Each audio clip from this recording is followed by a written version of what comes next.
Ok, c'est bon. Ok, donc Daniel, déjà, je vais te laisser te présenter aux auditeurs, donc notamment dans le cadre du trading. Donc, quel est ton parcours sur les marchés et où tu en es aujourd'hui, comment tu trades, voilà. D'accord. Bonjour à tous. Mon nom est Daniel Dupuis. En fait, je suis un ancien des parquets au Palais Brognard. J'ai travaillé à la criée sur les marchés de taux, sur les options notionnelles. C'est un peu l'équivalent du Bund aujourd'hui. J'ai travaillé sur les parquets jusqu'à la fermeture des marchés, du parquet. En clair, c'était en 97-98. La dernière boîte pour qui j'ai travaillé, c'était une filiale de la Caisse de dépôt. Et j'étais un peu le responsable du pit option.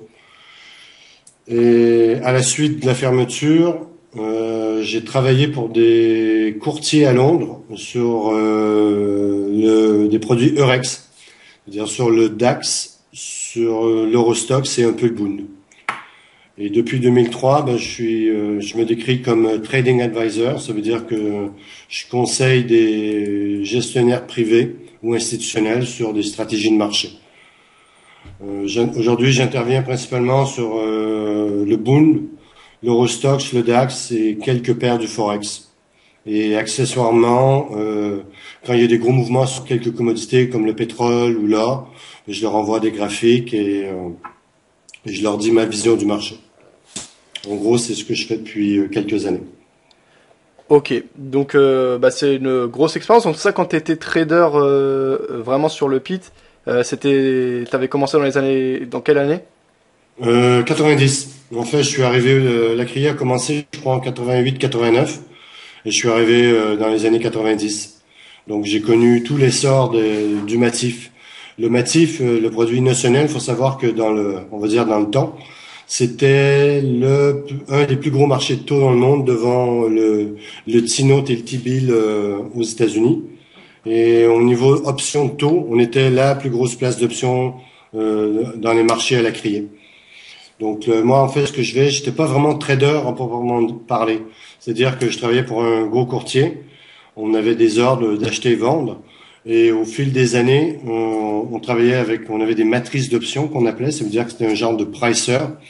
Et les banques nous passaient des ordres. Ça veut dire qu'ils nous disaient, bon, bien, par exemple, pour prendre une journée typique comme aujourd'hui, ben, une personne pouvait dire, bon, ben, écoute, moi je suis acheteur du DAX aujourd'hui, tu m'en achètes 5000. Il ne donnait pas de prix d'achat. Il fallait juste que j'exécute les ordres au mieux. Donc c'était la petite partie trading, la petite partie discrétionnaire qu'on avait. Donc comme partout, si on se plantait au niveau des ordres, ben on perdait le client. C'est-à-dire qu'on avait intérêt de pas acheter au plus cher ou de vendre au plus bas. D'accord, ok, ouais, donc t'as quand même une part de décision relativement importante, quoi, chaque jour. Oui, oui, parce qu'en fait, il faut savoir que dans les marchés, même les marchés aujourd'hui, tout ce qui touche l'Eurostoxx, le DAX ou les options, il n'y a jamais eu autant de contreparties, ça veut dire des courtiers. Et ce que le fait un gros donneur d'ordre, c'est qu'il passe le même ordre chez trois ou quatre courtiers en même temps, et celui qui va lui trouver le meilleur prix avec la plus grosse quantité, ben, récupère le reste de l'ordre. Ça veut dire qu'il va faire, par exemple, on va dire qu'il doit acheter 5000 calls à un strike bien défini. Ben, ce qu'ils vont faire, c'est qu'ils vont passer 5 fois un ordre de 1000 chez 5 courtiers différents et il va attendre les retours. Il va aller à la pêche. Et celui qui lui présentera la meilleure contrepartie, ben, à ce moment-là, ben, il va annuler l'ordre chez les autres courtiers et c'est le courtier le plus performant qui va récupérer l'ordre. Et à la criée, ben, c'était encore plus violent. Pourquoi? Pas violent en termes physiques, mais en termes de cruauté. C'est que on voyait que tout le monde demandait le même ordre en même temps. Donc on savait qui était le client, et on faisait en sorte d'avoir le meilleur prix. D'accord.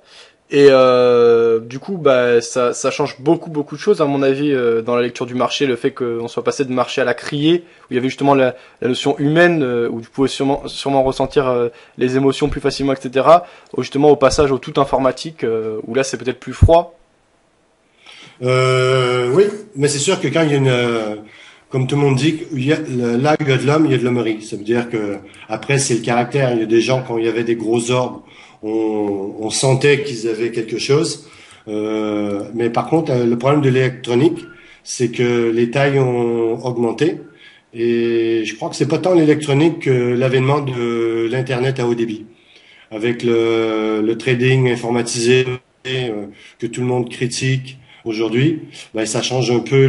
Aujourd'hui, les mouvements sont beaucoup plus les mouvements peuvent être plus rapides, plus violents.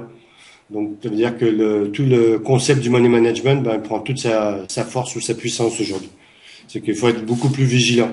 Bon, c'est sûr que si on va dire, par exemple, on veut acheter et que le marché se met à baisser, bon ben, aujourd'hui, la sanction est immédiate. Ça veut dire qu'après, c'est en fonction des stop-loss qu'on a, ben, on coupe sa perte ou on fait un cut and reverse. Ça veut dire qu'on inverse la position et on essaye de prendre le marché dans le bon sens. Donc c'est le petit côté impersonnel, mais par contre, il y a beaucoup plus de volume, mais en contrepartie, on a beaucoup plus d'outils. Aujourd'hui, avoir une plateforme, ben, je sais pas si c'est de la publicité, mais moi j'utilise Pro Realtime depuis plusieurs années. Donc on a des flux en temps réel, on peut avoir des charts en temps réel, on peut avoir des news en temps réel. Ça veut dire que le particulier peut avoir accès à des informations euh, aussi intéressantes que le professionnel. D'accord, ok. Ouais. Donc, ce que tu dis là, donc les clients qui font appel à des courtiers pour placer telle quantité d'ordre au meilleur prix sur la journée. Ça existe encore Ouais. aujourd'hui malgré l'informatique. T'as encore des gros qui vont appeler leur courtier et dire voilà, il faut me placer tant de voilà, je veux tant d'actions aujourd'hui et après il laisse le courtier se débrouiller pour lui prendre le meilleur prix. Ça existe encore ça? Oui, ça existe beaucoup sur les actions. Ça existe beaucoup sur les actions. Et sur les futurs, peut-être un petit peu moins, mais sur les options, ça a toujours été, en fait. Parce que les options, c'est un des rares produits listés euh, qu'on peut pas afficher sa taille directement. C'est-à-dire que si on prend les futurs, par exemple, on va prendre le S&P ou même l'Eurostoxx pour parler d'un exemple européen. Eurostoxx, c'est un indice de 50 valeurs le plus représentatif de l'économie européenne. Une belle journée, il se traite à peu près 1 million de futurs par jour. C'est-à-dire aller-retour, ça veut dire que ça fait 2 millions de futurs par jour. À titre d'indication, le CAC, il s'en traite 100 000 jours. Donc, si on regarde les fourchettes, le bid et d'ask, on peut avoir rapidement entre 500 à 1000 contrats acheteurs et 500 à 1000 contrats vendeurs à l'offre. Donc, quelqu'un qui va acheter 1000 contrats, ben, il y a juste à cliquer sur l'offre et il va être exécuté presque instantanément. Tandis que si on prend un gérant français qui doit acheter 1000 CAC, sachant que les prix affichés, on en voit à coût de 10, 15, 20, bon, on est d'accord que si quelqu'un met un ordre, je veux acheter 1000 CAC à tel prix, il va affoler le marché. Donc il peut avoir, dans le cas d'un ordre d'achat, ça veut dire qu'il peut tirer le marché vers le haut sans que lui soit exécuté. Donc ça, c'est une chose que les gens utilisent moins. Donc, c'est-à-dire que sur certains types de futurs, on le fait pas. Mais par contre, sur des gros futurs liquides, si les gens, c'est plus 1000 qui veulent en acheter, ils veulent en acheter 20 000. Donc naturellement, la personne ne va pas passer son ordre d'acheter 20 000 Eurostoxx, par exemple, à 87. Il va appeler quelques courtiers, puis il va lui donner une limite de prix. C'est-à-dire, si on prend comme Eurostoxx pour aujourd'hui, on a fait 2614 au plus haut, 2584 au plus bas. Ben, on va dire que quand le marché valait 2600, le client peut dire, ben, achète-moi 5000 euros stock. Donc, nous, en tant que courtier, ben, on va pas payer l'offre tout de suite. Et c'est là que l'analyse technique prend toute sa force. Ça veut dire qu'on va regarder si le marché peut retracer un peu et dû acheter par brique ou par paquet de 100, 200 pour exécuter l'ordre. Donc oui, effectivement, encore aujourd'hui, il y a encore certains gros institutionnels qui passent par des courtiers pour pas donner le sens de leur achat, pour pas influencer en guillemets le marché. D'accord, ok. Bah donc du coup toi avec bah là plus de 2 décennies d'expérience sur les marchés, t'as dû Ouais, vraiment te ouais, ouais, ouais, Licini, ouais. Ouais, c'est ça, ouais. Et Ouais, ben, ouais, ça me rajeunit pas là, donc ouais.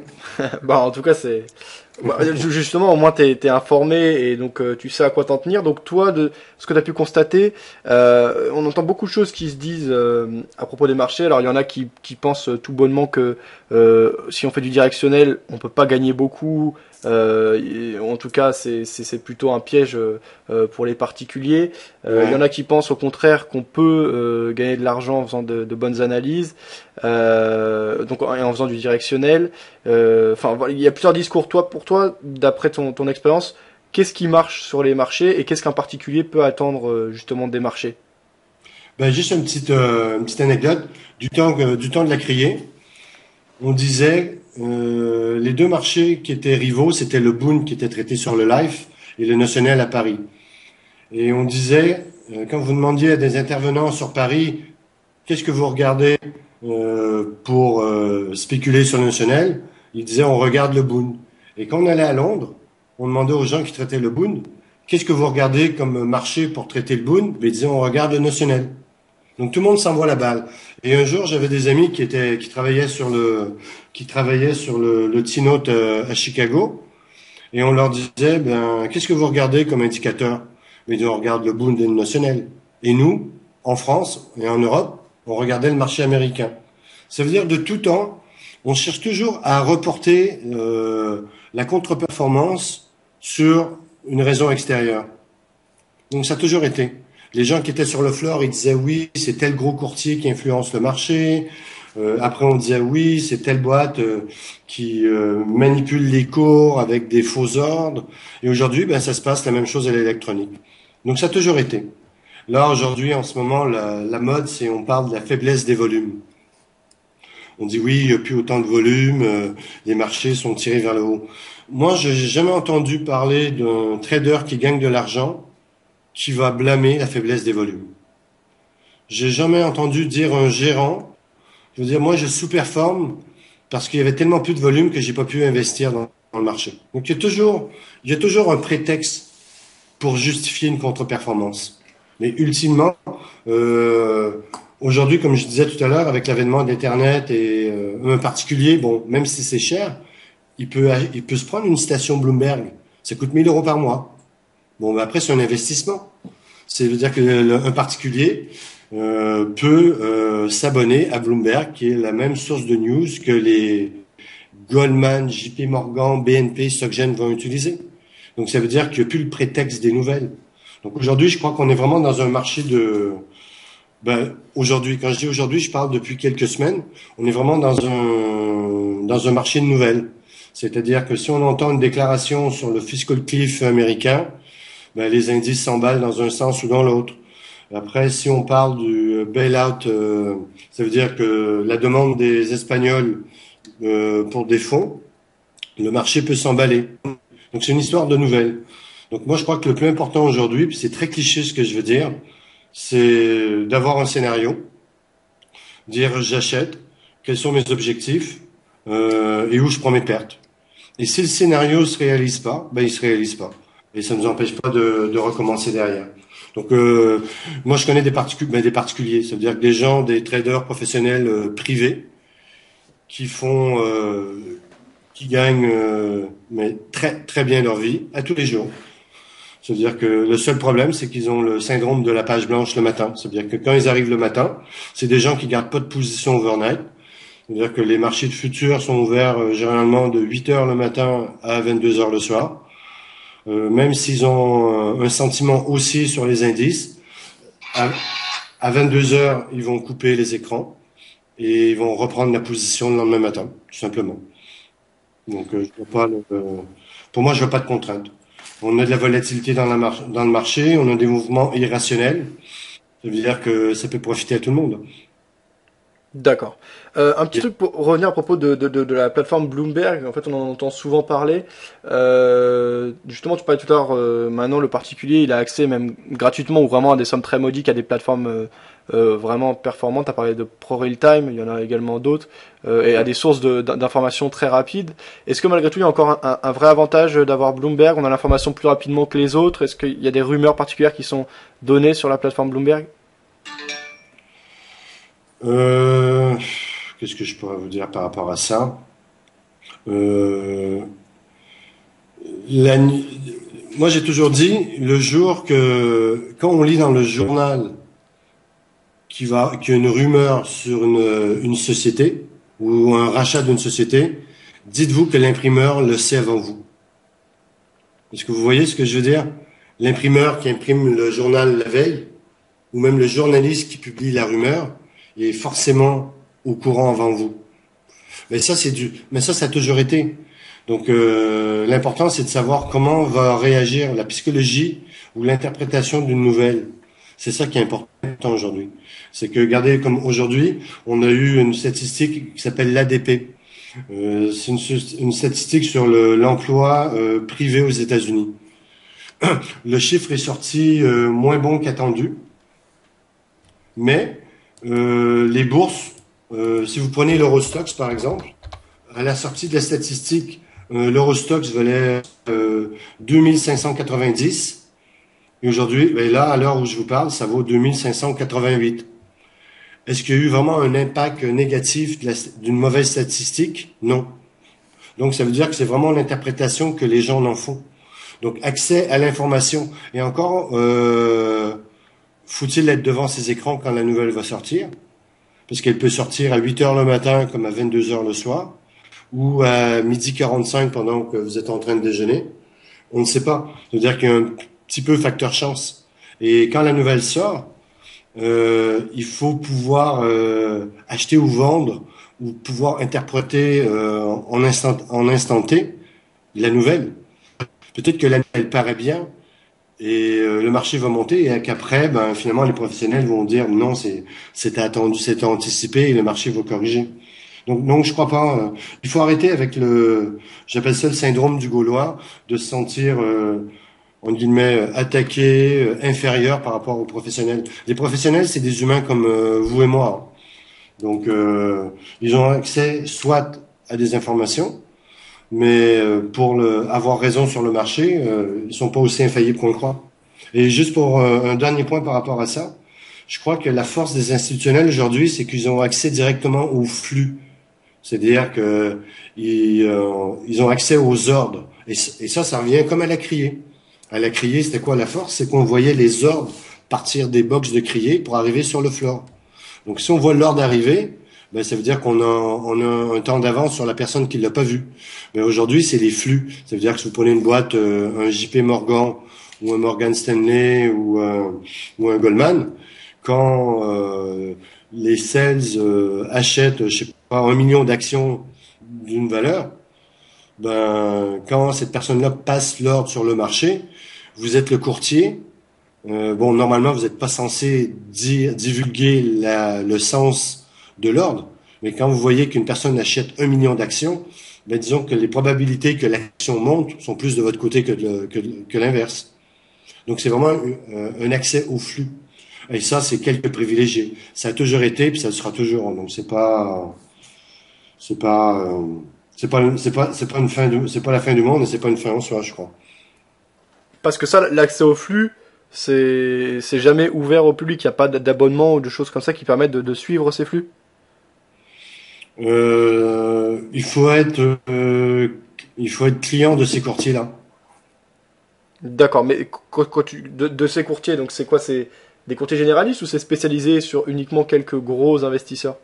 Ben, c'est pour les gros investisseurs, hein. C'est comme déjà ils payent des courtages qui sont relativement chers et ils ont accès. Et ça, moi je dis que je dirais même que c'est comme des suppositions parce que aujourd'hui la bourse ça se passe 24 heures sur 24.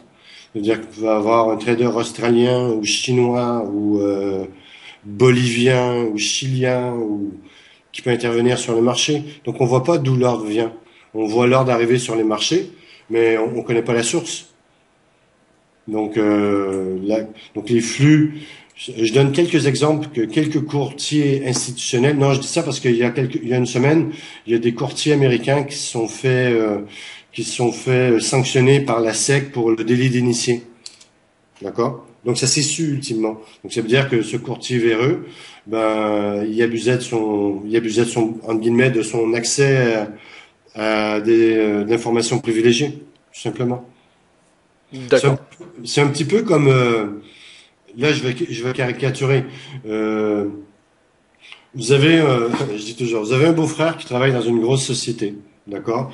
Une grosse société de services, on va dire cotée en bourse. Et là, vous apprenez qu'il est en train de signer un contrat avec, je sais pas, avec le Brésil. Vous apprenez cette information-là. Ben, vous l'apprenez à un repas de famille. Ben, le lundi matin, vous regardez le prix de la valeur et vous dites, ben, c'est un contrat qui représente, je sais pas, 10% ou 15% du chiffre d'affaires de la société. Ben, la personne peut l'acheter. Donc là, quelque part, c'est même du délit d'initié. Vous comprenez? La notion d'information, maintenant, elle vient de partout. Avant, c'était un petit groupe d'initiés. Et aujourd'hui, ben, je crois que de par Internet, de par Twitter, de par les chats, on peut avoir accès à cette information-là. Donc, mais je crois que c'est pas il faut pas se fier à ça pour faire de l'argent. Moi, je suis une personne qui traite que des charts. Je suis chartiste et il y a des signaux à tous les jours sur tous les marchés. Je dis pas que c'est facile, mais il y en a. Et après, c'est que est-ce que j'ai le courage de les prendre ou pas? Ben là, après, c'est propre à chaque trader. C'est pas les conditions de marché. C'est moi, être humain, est-ce que je suis prêt à acheter ou vendre? Ok.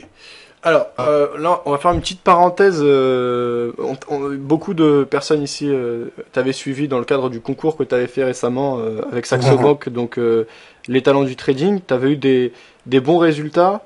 Tu dis que tu as une approche chartiste. Alors, tu viens de nous parler de la complexité d'interprétation des informations fondamentales. Ouais. Toi, quand tu trades, et notamment quand tu tradais lors de ce concours avec les résultats qu'on a pu suivre, qu'est-ce que tu utilisais? Une approche justement uniquement chartiste ou tu tenais compte également du contexte fondamental? Je dirais à 95% chartiste. La chose, par contre, que je savais, c'est que, par exemple, aujourd'hui, ben, à 14h15, c'était l'ADP. On va dire que je suis un marché et que j'ai un signal haussier, d'accord? Ou j'ai un signal, acheteur ou vendeur, peu importe. Là, si je vois qu'il est 14h08, d'accord? Ben, en tant que, en money management pur, ce que je vais me dire, je veux dire, ok, j'ai un signal haussier. Mais dans 7 minutes, il y a une statistique majeure qui va sortir sur le marché américain. Ben, je passe pas l'ordre. Vous comprenez? Donc ça veut dire que le fondamental, sans l'utiliser, j'essaie de savoir, j'essaie de connaître le calendrier des événements, des statistiques économiques majeures qui vont influencer le marché. Donc, et c'est comme partout. On va dire qu'on attend 150 000 créations d'emplois et on sort 250 000. Donc, on sait que c'est positif on sait que c'est positif pour les marchés d'actions. Donc, forcément, si les marchés n'ont pas trop gapé à la hausse ou à la baisse sur la sortie du chiffre, ben, je vais acheter. Mais, par contre, j'ai des niveaux chartistes qui sont bien déterminés. J'ai des chartes 5 minutes, 15 minutes, 1 heure, 3 heures, daily, weekly, et je vois les niveaux. Donc si sur une sortie d'un chiffre très positif, on se retrouve sur des points hebdomadaires, des résistances hebdomadaires, ben c'est peut-être pas évident que je vais acheter encore.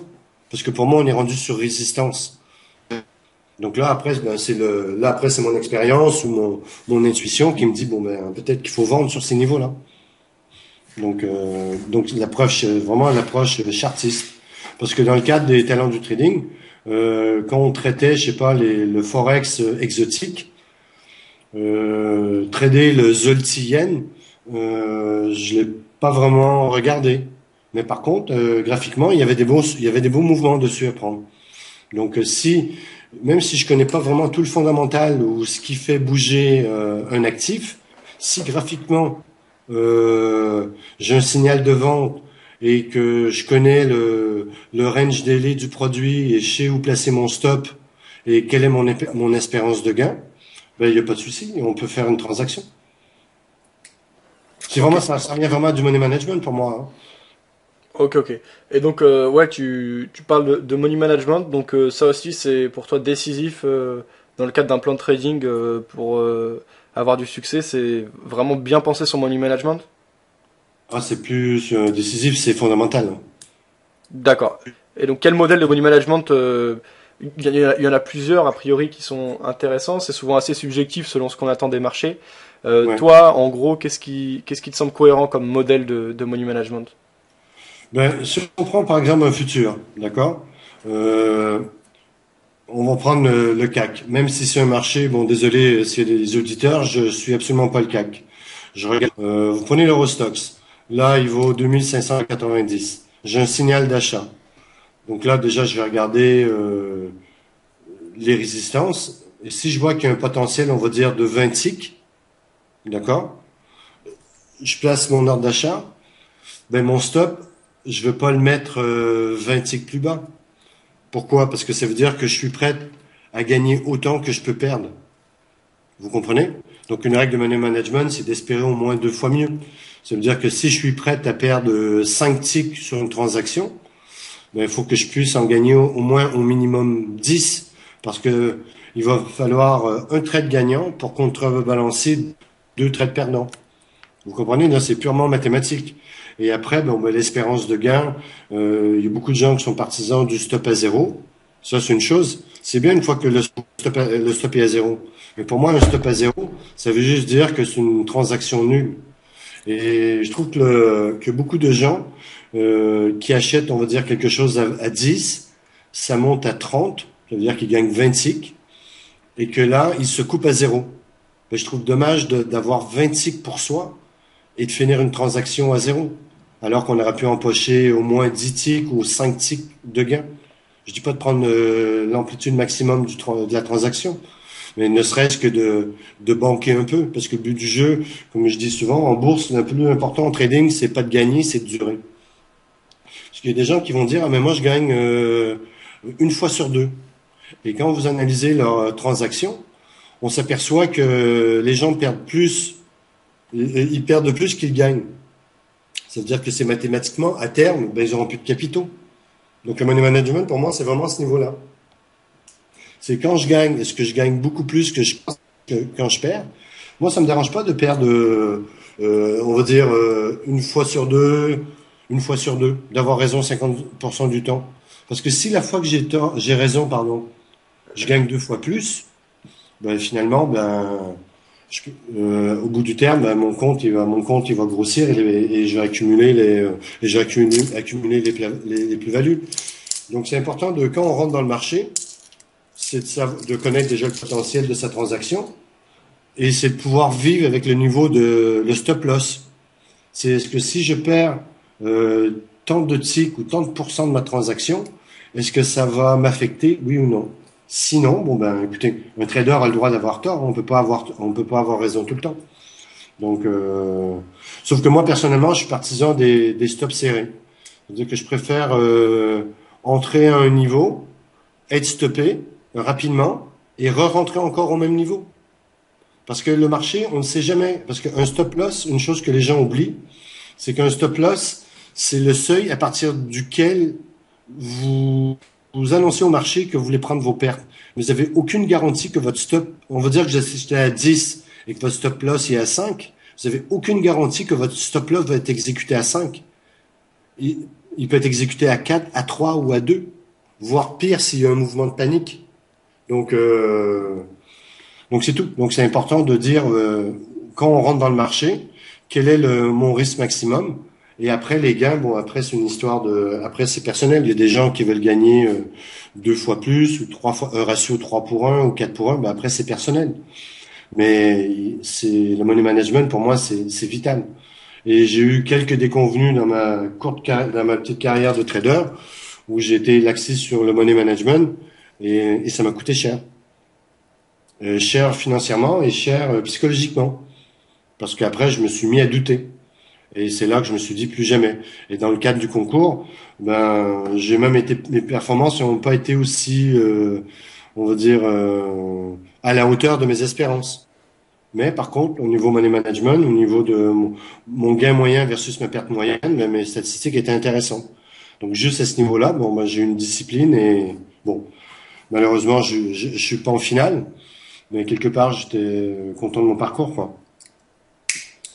Ok, ok, ok. Alors, Depuis, toujours là par rapport à l'expérience que tu as, quel type de rendement te semble, on va dire, raisonnable en tant que particulier, par exemple, si on raisonne en termes de rendement mensuel avec une gestion du risque raisonnable, qu'est-ce qu'on peut attendre en termes de pourcentage? Il y a souvent on sait que par exemple annuellement, on entend souvent, ouais, les meilleurs gestionnaires ils font entre 20 et 30% par an. Est-ce que toi c'est des chiffres que tu donnerais également ou tu verrais des possibilités de faire plus ou moins Mais déjà, à la base, le livret A fait 2% à l'année sans risque. D'accord? Non, mais donc quand quelqu'un annonce que quand une personne annonce que moi je fais 20% l'année, ramener ça sur 12 mois, ça veut dire que ça fait grosso modo du 2% par mois. Ouais, tout à fait. Ben 2%. On se comprend. Ça veut dire que la personne commence avec 10 000. Euh, En fait, regardez, vous commencez avec 10 000 au 1er janvier. Vous faites 2%. D'accord? Euh, mais après, c'est une histoire de est-ce qu'on fait du trend following? Est-ce qu'on fait du swing trading? Est-ce qu'on fait qu'acheter ou on achète? Vous comprenez? Bon, là, c'est pas de la publicité, mais dans le cadre des talents du trading, il y a une semaine, j'ai fait le concours web. D'accord? Ouais, Et j'ai fait 304% en 3 jours. ouais. 304% en 3 jours. Et quand vous regardez mon plan de trade, j'ai jamais été à risque. Ça veut dire que dès que j'ai vendu, les marchés s'est mis à baisser. Ben, c'est la semaine des élections d'Obama. Donc dès que le marché s'est mis à baisser, j'ai pyramidé, j'ai pas moyenné. C'est-à-dire qu'au fur et à mesure que le marché baissait, je revendais, je revendais, je revendais, je revendais. Donc mon stop, mon cours moyen baissait, mais mon risque, il était pratiquement à zéro. Donc le money management, ça peut être ça. Ça veut dire que quand les grands traders, quand ils sont dans une, je veux pas dire une bonne période, mais où ils sentent bien le marché et que le marché va dans leur sens, mais les gens ils grossissent en taille. Mais par contre, quand ils comprennent pas ou que le marché est erratique, ou les mouvements sont, on va dire, en guillemets, irrationnels par rapport à ce que eux connaissent, mais ils diminuent leur taille. Et le particulier fait complètement l'inverse. Donc le particulier, il va acheter 5 euros stocks, il va se faire stopper sur une transaction, il va racheter 5 euros stocks, il va se faire restopper, et le prochain coup, il va dire, bah tiens, je vais en acheter 20, et comme ça, j'ai plus besoin, si je gagne 5 ticks, je reviens à zéro. Non. Justement, c'est le money management. Donc, de parler d'un rendement mensuel moyen, on ne sait pas. On ne sait pas ce que le marché va nous donner. D'accord? On peut rentrer dans un marché, regardez ce que fait les indices aujourd'hui. Si vous regardez en ouverture ce matin, tous les indices ont gapé à la hausse et ils ont tout retracé. Bon, ben, on fait quoi dans ce cas-là? Ça veut dire que la personne qui est haussière, aujourd'hui, ben, elle a perdu de l'argent. Parce que les marchés ont ouvert en haut et ils n'ont pas arrêté de consolider. Est-ce que c'est pourtant que le marché est baissier? Non. Donc, si une personne qui fait de l'intraday et qui a acheté dès l'ouverture des marchés ce matin, ben, il perd depuis ce matin. Mais par contre, quelqu'un qui trade sur du swing trading sur 2, 3 jours, ben, peut-être qu'il va se prendre une grande accélération, mais on ne sait pas. Donc après, c'est la fonction de l'argent. Donc c'est pour ça que je crois que c'est un mauvais calcul de dire, moi je fais 2% par mois. L'important, c'est pour chaque transaction, vous identifiez un point d'entrée, jusqu'à 3 targets de sortie et un stop loss. Et on n'en démarre pas. Et qui dit qu'il va pas avoir une nouvelle qui va tomber dans votre sens et que le marché va atteindre votre troisième target dans la foulée, ben superbe, vous avez fait une belle journée. Donc moi je raisonne pas en pourcentage, je raisonne plus en nombre de transactions. En général, moi j'ai une petite règle, dès que je fais 3 transactions perdantes d'affilée, j'arrête pour la journée. D'accord, ok. Alors en moyenne, tes transactions elles durent combien de temps? C'est plutôt du scalping? Non, non, je prends comme sur le DAX par exemple, je vise des mouvements de entre 20 et 30 points par exemple. Sur le DAX, sachant que le DAX il bouge environ de 80, attends, j'ai fait mes statistiques, on va dire de 90 ticks par jour. Mais je vise des mouvements, on va dire de 25 ticks. Ça veut dire que je suis prêt à risquer, allez, on va dire 8-9 ticks DAX pour pouvoir en gagner une vingtaine. Donc si le mouvement se passe rapidement, je veux dire en 7-8 minutes, ben je prends le mouvement. Et si par contre c'est plus long, ben ça dure plus long. Donc j'ai vraiment un target en termes de prix et non en termes de temps. Donc si une accélération et que le marché s'emballe, ben tant mieux pour moi. Donc c'est tout. Donc Ok, c'est assez binaire, hein. C'est pas, je sais que c'est pas très, ça fait pas rêver, c'est pas mathématique, mais c'est très pragmatique. ok, C'est-à-dire, je sais combien je suis prêt à perdre par jour et à partir de là, ben je définis mon plan, tout simplement. d'accord. Donc là actuellement tu travailles un peu en tant que consultant, c'est ça, pour d'autres traders ou d'autres courtiers, en donnant des analyses, en leur envoyant des analyses, c'est ça? Ouais, puis bon, j'ai accès au Bund aussi. Ça, c'est un marché que je travaille depuis toujours. C'est un marché de taux. Et j'ai toujours dedans. Et, et accessoirement, je fais un petit peu d'Eurostox aussi. Parce que D'accord. c'est un marché que j'aime bien. Euh, Qu'est-ce que tu penses actuellement du taux sur l'OAT française positif? C'est-à-dire que les institutions donnent de l'argent à la France pour lui prêter de l'argent. ouais. On avait discuté de ça hier, puisqu'on se disait c'est pas quelque chose qui va tenir a priori, puisque de toute façon, si ça va de plus en plus mal en Europe, bien les taux de la France vont aussi être impactés, donc ils vont repasser en négatif. Et si ça se passe mieux, bah, théoriquement, le risque va se dispatcher vers des zones plus à risque comme l'Espagne, le Portugal, etc., qui verraient leur taux baisser. À ce moment-là, le taux de la France devrait augmenter. Donc a priori, en ce moment, jouer une donc là, oui, une hausse des taux de l'OAT française, notamment à 3 et 6 mois, je crois. C'est quelque chose qui te semble cohérent, toi? Ouais. Bon, là, ça serait, là, après, c'est un débat qui vient plus du fondamental que du chartiste, si vous voulez. Moi, si je regarde mes graphiques, par exemple, sur le Bund, ben, le Bund, il est haussier. C'est-à-dire que si le Bund monte, ça veut dire que les taux vont baisser. Graphiquement, hein. Et après, vous allez avoir des gérants qui vont dire non, on parle d'inflation, on parle de masse monétaire. De toute façon, aujourd'hui, il n'y a jamais eu autant de cash dans les marchés. Il y a jamais eu autant. Vous avez vu les dernières semaines, on a eu toute une série de mauvaises nouvelles, mais les indices, ils se sont pas écrasés pour autant. Ils ont consolidé. Et quand on arrivait sur les niveaux, les gens achetaient. Et regardez le CAC, on est sur les hauts de l'année. Il y a 5 millions de chômeurs en France. L'industrie est aux abois. L'industrie automobile va pas bien. Et le CAC est sur ses plus hauts de l'année. Donc, j'aimerais que les fondamentaux m'expliquent que c'est pas les Français qui consomment. Donc, ça veut dire que c'est de l'argent. Donc, les gens, ils investissent, ils rentrent dans les marchés et, et on va dire qu'un truc bêtement, il y a plus d'acheteurs que de vendeurs, quoi. Non, mais c'est de l'humour. En voulant dire, donc par rapport au taux, les gens, les gros gestionnaires ont fait le plein d'obligations allemandes. Là, il reste des obligations hollandaises, mais c'est un petit gisement. Et il reste quoi en Europe? Ben, il reste la France. Donc c'est par dépit pour moi que les gérants ont acheté des obligations françaises, tout simplement. C'est pas parce que l'économie va bien. Puis on reste quand même en la zone euro. Donc regardez, hier il y a eu des rumeurs. Hier il y a eu des rumeurs de downgrade des Allemands. C'est pas pour autant que les taux sont tendus ce matin, hein. Les bourses ils ont payé. Donc les Moody, S&P, ben ils viennent de moins en moins crédibles. Et il vaut mieux avoir un pourcentage de quelque chose que 100% de zéro. D'accord. Ok. Alors, il y a pas mal de questions qui sont posées en fait via le chat écrit, donc je vais transmettre les questions des membres. Ouais. D'ailleurs, là, ceux qui m'écoutent, hein, si vous avez des questions à poser, n'hésitez pas à les poser maintenant. Alors, ça on avait vu. C'est le concours. 10 semaines, voire pas de 500% d'actifs que l'on ne connaît pas. Ouais, donc ça parlait un peu du concours Saxo Bank. Là. D'ailleurs, ils en sont où à la Saxo Bank? C'est la finale maintenant là?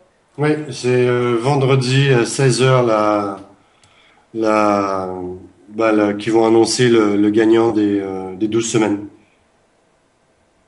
D'accord, ok.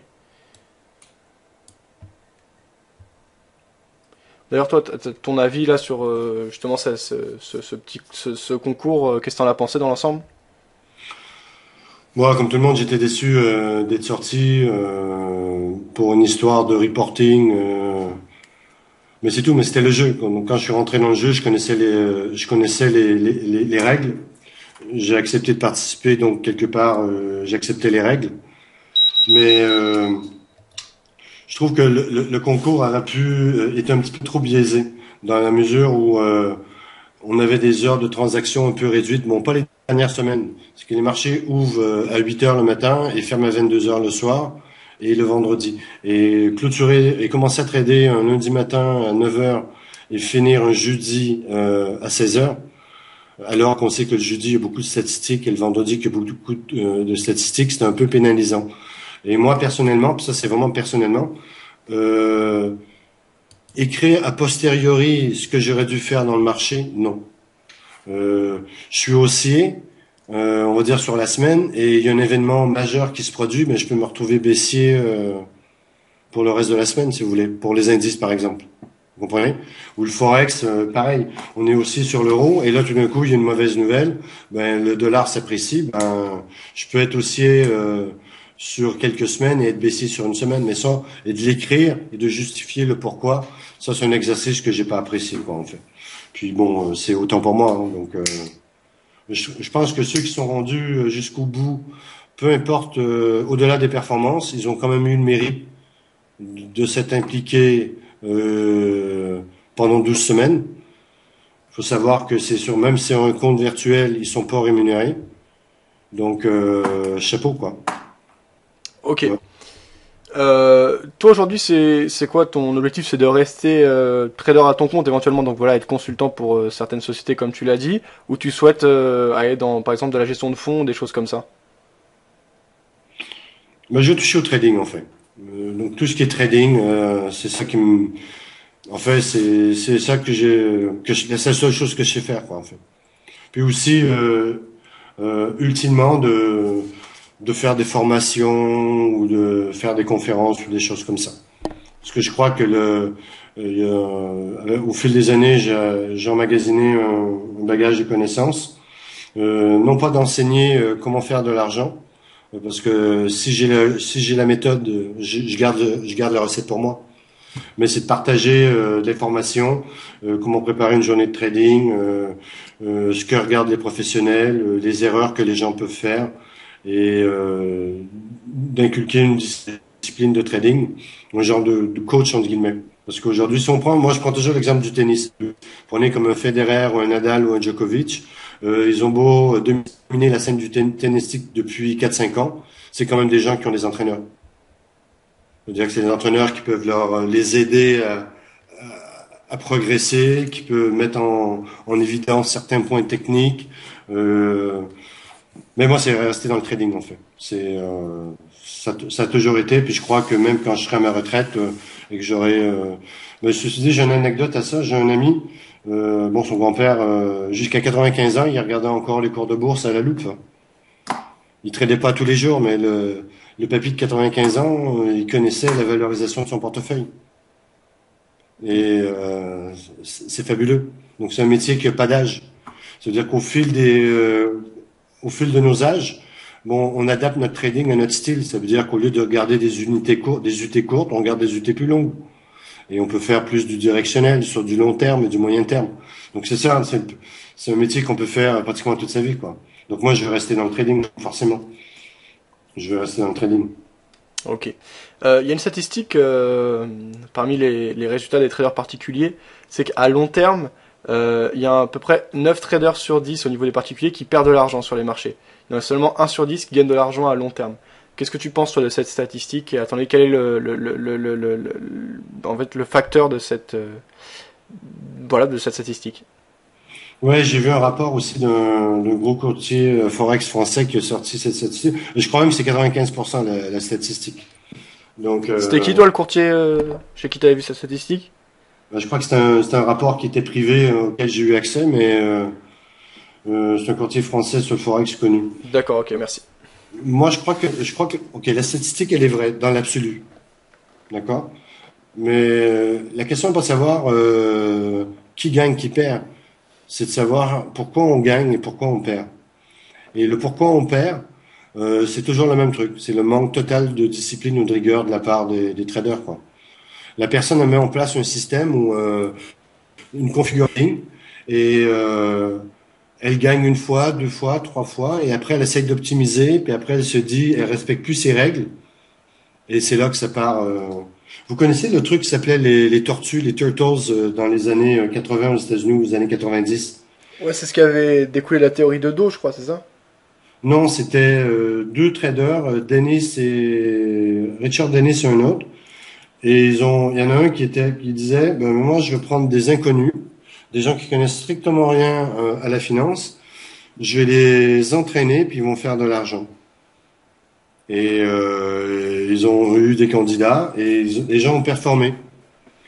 Et le jour que ces gens-là, une fois que je crois que l'exercice a duré 2 ans, et au bout des 2 ans, il a dit bon, ok, maintenant vous êtes des grands garçons et des grandes femmes, ben, vous vous débrouillez seuls.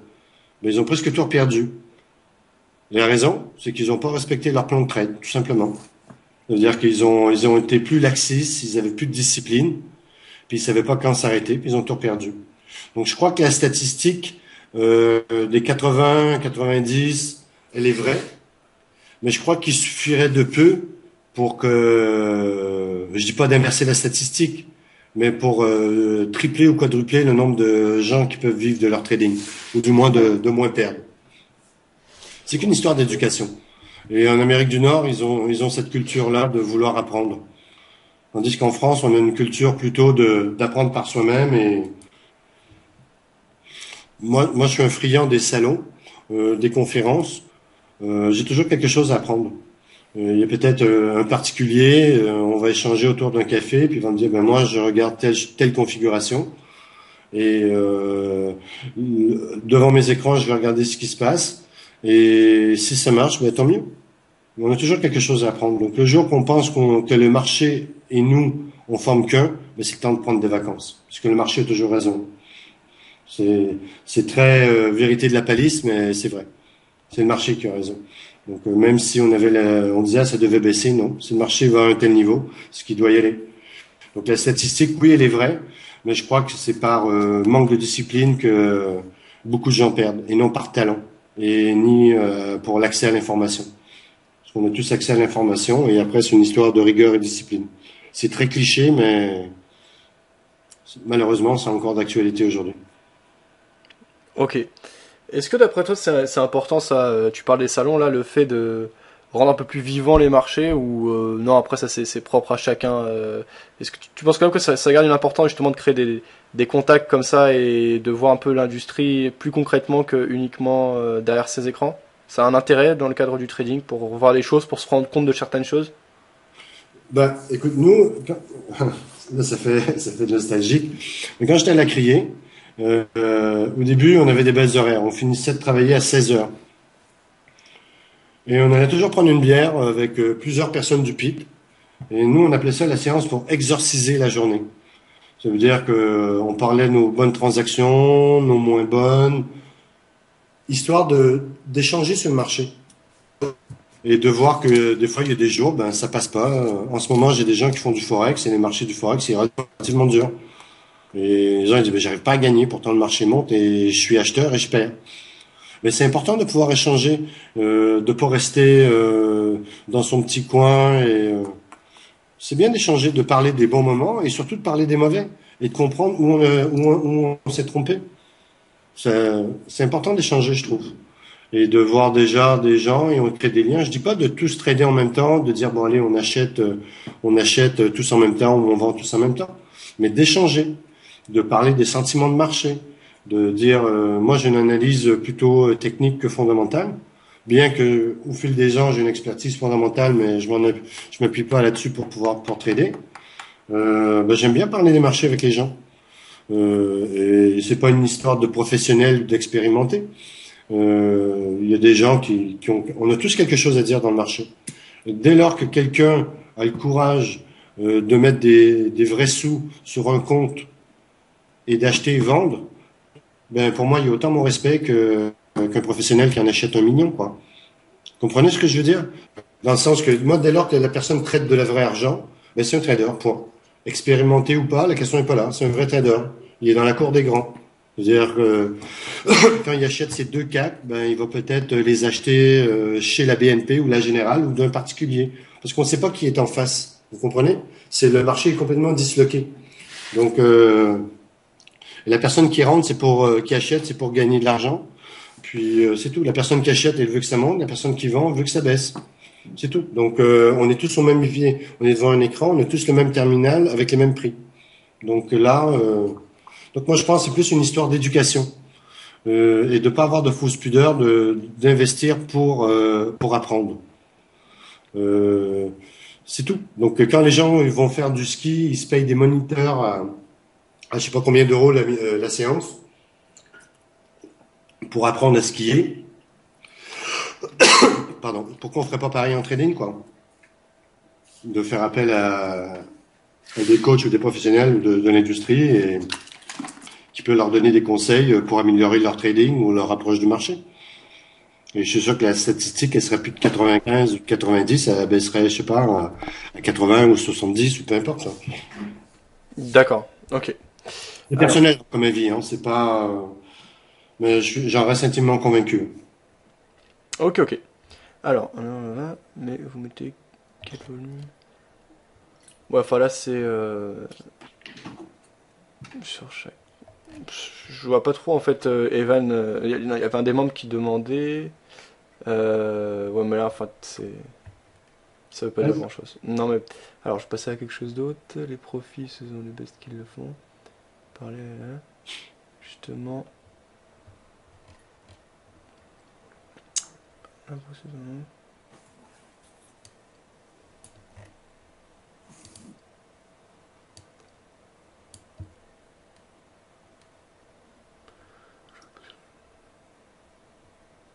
Ouais, quels sont les outils que tu utilises? Justement, tu parles d'une approche chartiste. Donc toi, quand tu vas faire tes études chartistes, tu te bases sur quoi? Alors je crois que tu as parlé de support et de résistance. Est-ce qu'il y a d'autres choses que tu utilises? Moi, je travaille beaucoup avec la volatilité et les bandes de Bollinger. Et je travaille beaucoup les divergences sur des indicateurs comme le STO, le MACD. Ok, Voilà. ok. Et quand tu parles de volatilité, c'est-à-dire qu'est-ce que tu vas en déduire, par exemple, d'une période de forte volatilité? Déjà, quel outil tu vas l'utiliser pour l'étudier et comment tu l'interprètes? Ben, Bollinger, ben, il faut regarder l'écartement des bandes de Bollinger, quoi. Donc ça veut dire que quand on est en période de plateau, ça veut dire qu'on passe au minimum une dizaine de périodes, peu importe l'unité de temps qu'on utilise, et que les marchés sont comme en range. Ben, plus longtemps que la période, plus c'est comme une cocotte minute, ça veut dire c'est l'accumulation de la puissance qui se fait à l'intérieur des bandes, dans le sens qu'on va sortir. Ben on peut avoir le marché peut être, la réaction peut être assez violente. Et mais moi, déjà, quand je rentre dans un marché, je fais toujours mes statistiques journalières du range délai, des statistiques hebdomadaires, mensuelles, annuelles. Je détermine pour chaque journée, je détermine le stop loss que je vais utiliser, puisqu'il varie il varie de quelques ticks à tous les jours. J'utilise jamais le même, parce qu'il y a des journées comme aujourd'hui, ben quand je sais pas, quand on prend un indice, on prend le DAX par exemple qui bouge de 150 points dans une journée, d'accord? Bon, on sait que le lendemain, ben, le marché va être fébrile. Donc, si on rentre dans un marché avec des stops serrés, ben, disons que les probabilités qu'on soit, que nos stops soient touchés, si on fait des stops serrés, on a beaucoup plus de chances d'avoir du bruit dans le marché et d'être sorti en permanence. Donc, ça veut dire qu'il faut élargir ses stops. Donc si on élargit nos stops, c'est-à-dire qu'on élargit nos pertes potentielles. Donc nos gains doivent être plus grands. Donc si j'ai un stop moyen de 8-9 ticks et que je le passe à 11, ben le gain que je vais rechercher sera plus, on va dire entre guillemets 17-18 ticks, il va plus être 25 ticks. Vous comprenez? Donc la volatilité, ben elle détermine vraiment ça. C'est vraiment le degré de nervosité dans le marché. Et les bandes de Bollinger, bon ben là, ça serait c'est une méthode que j'utilise depuis 6-7 ans. Donc je ne veux pas quand même résumer 7 ans d'expérience en 2 minutes. Mais j'utilise beaucoup les bandes de Bollinger. Ok. Alors, Je continue. Alors, voilà, pivot, Fab. Pivot, c'est de plus en plus regardé. Et les pivots, c'est regardé par tout le monde. D'accord, donc c'est important pour toi d'avoir le point pivot au quotidien? Oui, mais il faut Ok. savoir, regardez, si vous prenez le Boon, le DAX, l'Eurostoxx, 25%, minimum 25% du volume sont faits par des arcades de trading anglaises. D'accord? Ces gens-là regardent le market profile, les retracements de Fibonacci et les points pivots. Donc la question n'est pas de se dire est-ce que ça fonctionne ou pas. La question qu'il faut se dire, c'est que c'est les points qui sont regardés. Donc quand on arrive sur un pivot qui coïncide avec un support, ben, vous savez que ben, à cette zone-là, le marché va se battre. Ça veut dire qu'il va y avoir des acheteurs, il va y avoir beaucoup d'échanges autour de ça. Et là, après, c'est le marché qui va décider s'il monte ou s'il baisse. Donc vraiment, il faut vraiment voir ça comme des points d'alerte. Comme là, par exemple, si on prend le Bund pour l'instant, ben là, on arrive sur une R3, la résistance 3. Ben, je dis pas que c'est un niveau qu'il faut vendre parce qu'on va tout retracer, mais le marché risque de poser sur ces niveaux-là, de faire une pause, de regarder les forces en présence et après de décider de ce qu'il va faire. Et ça, c'est des points qui sont regardés. Donc, ça veut dire que je dis pas qu'il faut trader les points pivots, mais il faut savoir où ils sont. Parce que des fois, seulement, on dit pourquoi le marché a stoppé à tel niveau. Ben, si vous mettez un pivot, vous dites, ah ben tiens, il y avait un pivot, il y avait un support, une résistance. Un Fibonacci aussi. Un Fibo, c'est très regardé en ce moment.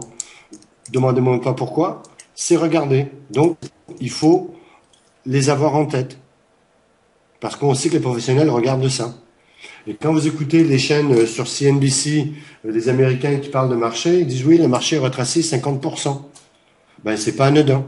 C'est-à-dire que si un professionnel regarde ce niveau-là, ben, le particulier est pas plus bête qu'un professionnel. Il doit savoir qu'à 50%, les professionnels, c'est une zone majeure. C'est tout. C'est du bon sens. Mais ça, ça s'appelle l'expérience et c'est une feuille de route que les gens devraient toujours avoir, mais que les gens font pas. Ils le font pendant un jour, 2 jours, 3 jours et une semaine et au bout d'un mois, ils le font plus, quoi. Puis après, ils disent, ah oui, les marchés sont difficiles. C'est les automates qui tradent ou non, c'est la baisse du volume. Non, c'est le manque de discipline des traders. Point. Tout Ok. simplement. Je suis cinglant parce que moi, je sais que mes plus grosses pertes, je les ai connues par manque de vigilance. J'irai pas blâmer le marché. C'est moi qui ai eu tort. J'ai levé les bras, j'ai baissé ma garde et j'ai été sanctionné. Point à la ligne. Donc, Ok. Un mot par rapport au pivot, puisque le pivot c'est quand même subjectif, étant donné que c'est basé sur un fuseau horaire. Alors je crois que là tu nous parlais plutôt de marché centralisé, donc à ce moment-là il y a pas de problème. Mais le forex, toi, tu traites pas du tout le forex, toi. oui, je le regarde un peu plus, ouais. D'accord, parce que du coup, si on est par exemple sur des marchés qui ne sont pas centralisés comme le forex, sur quel fuseau horaire se baser? Est-ce qu'il faut se baser sur le fuseau horaire de Londres vu que c'est la plus grosse place financière? Est-ce qu'il faut aller du côté Exactement. de Wall Street? C'est T'as tout résumé. donc Londres. Ben oui. Ok, ok, ok. Alors on va continuer à prendre quelques questions. Je sais pas si t'es. Parce que Vas-y. les gens, ils sont, bon, là, de plus en plus, en fait, c'est l'œuf et la poule. C'est qui regarde qui. On dit toujours, oui, on regarde les Américains, mais les Américains, jusqu'à récemment, ben, ils sont contents de voir un DAX et un CAC sur ses plus hauts de l'année. Parce que si le CAC et le DAX sont sur les hauts de l'année, ben, ça veut dire que peut-être que la consommation peut reprendre et tu sais, tout est lié. Hein. Et les Chinois, ils n'ont pas intérêt à voir l'Europe se casser la figure. Parce que si l'Europe se casse la figure, ben, ils ont plus de débouchés pour leurs produits. Bon, du moins, ils ont moins de débouchés. Donc, on est tous liés. Mais après, c'est une histoire de poker menteur, de savoir qui a plus besoin de qui.